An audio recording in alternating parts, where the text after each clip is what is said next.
So,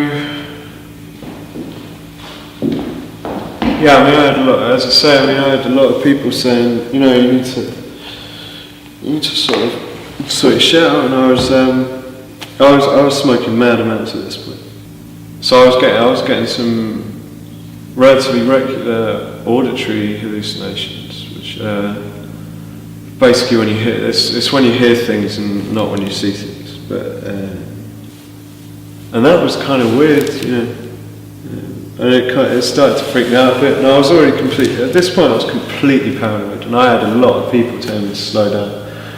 And, you know, it all seemed like people were conspiring, and, you know, a lot of people talking about me and behind my back and stuff.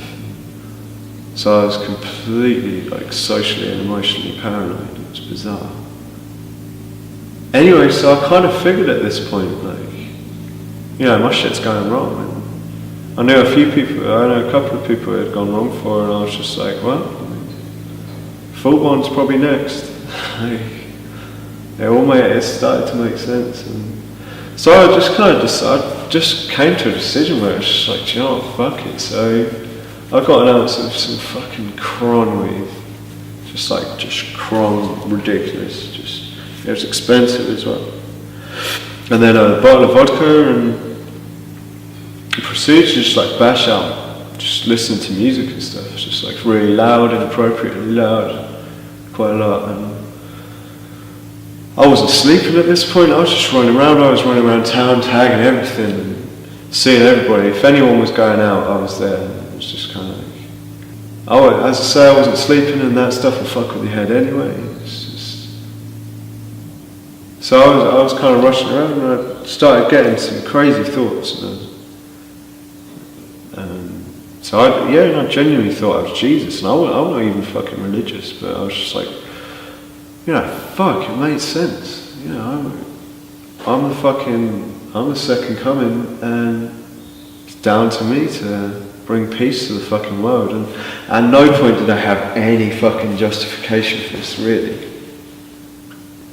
Anyway, so I've been running around, and yeah, I hadn't slept for somewhere incredibly close, possibly even slightly over I hadn't slept for 72 hours. I'd smoked the entirety of an ounce to myself, not one puff to anyone else, and drank a litre bottle of vodka and a few beers as well, and so eventually I just fucking passed out. So I woke up, and there were 3 doctors in my house.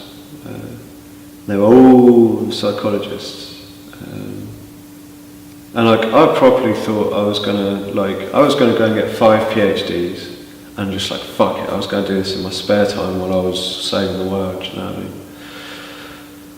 And a lot of other stuff. I mean, I could go into all of my beliefs at this time, but I can't really be asked. It's just kind of. But they were all fucking nuts. So I sat in front of a committee of 3 doctors just in our living room and just explained some of my beliefs and my belief systems and the stuff that I thought about myself and thought about the world and all this stuff. And so basically they came to the decision incredibly quickly that it would probably be for the best if I got sectioned to Fullborn. So I was just like, you know what, fuck it. And they actually put me in an ambulance, which was weird. So I went they dropped me off at Fullborn, and I was in Fullborn, and they gave me something called Zopiclone, which is a really, really strong sedative. It's like a sleeping tablet. And then, next day I woke up and I was just like, you know, fuck this. So slowly started to realise what had happened, so I jumped the fence, and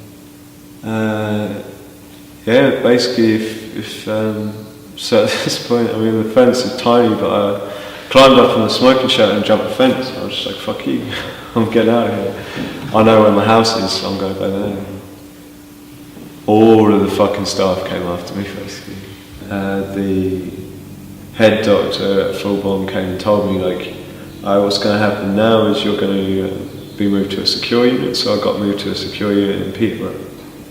And it's something called a PQ unit, which is PICU which means a popular intensive care unit. And yeah, it was heavy. It was fucking heavy. I was in the peak unit for my 21st birthday. I was supposed to be going to Amsterdam with like 3 of my mates, and they all went anyway. So that fucking stung. And yeah, I was there for 28 days. Eventually, what they wait for, because I believed a lot of shit. And I believed, when I got section, I genuinely believed, you know, like, I'd be like fucking front page of The Guardian, just like, yeah, this dude, this legend gets fucking sectioned, like, this is ridiculous. Because I seriously didn't think I was that crazy. And at a lot of points I didn't think I was crazy at all. So what they wait for before you can be moved out of the secure unit is just insight into your own mental condition and understanding of the point that you were at and the point that you are at. That's the first step in recovery, basically. When you realise that you've been doing some crazy shit and you've believed some crazy shit and you understand that those things aren't true. That's what they wait for. And I started to sort of see this and see through this and understand that, you know, I wasn't Jesus and I wasn't as important as I might have believed and whatever. And then I got moved back to Fulbourn and I was an outpatient for about 2 months, and then had intensive therapy for 18 months. I will never smoke weed again, and that was hard to accept. But I think it can fuck people. It can destroy people, and one thing is it can make people really fucking boring as well, potentially, actually. But I do think it needs to be legalised. I think it's very, very important to decriminalise and legalise weed. And then put all the effort and stuff that they're putting into enforcing the law against weed into fucking helping people. Because most people who end up having trouble with weed smoke a shitload of weed because they're having a shit time. So. Yeah, that's basically where I'm at with weed.